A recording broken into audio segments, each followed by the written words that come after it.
हनूमानञ्जनासूनुः वायुपुत्रो महाबलः रामेष्ठः फल्गुणः सकः पिङ्गाक्षो मितविक्रमः उदधिक्रमणश्चैव सीता सन्देशहारकः लक्ष्मणप्राणदाता च दशग्रीवस्य दर्पः 12 नामानि कपीन्द्रस्य महात्मनः स्वापकाले प्रबोधे च यात्राकाले च यः पठेत् न भयम् विद्यते तस्य सर्वत्र विजयी भवेत्।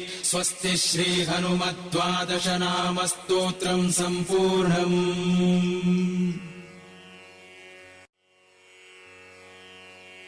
हनूमानञ्जनासूनुः वायुपुत्रो महाबलः रामेष्ठः फल्गुणः सकः पिङ्गाक्षो मितविक्रमः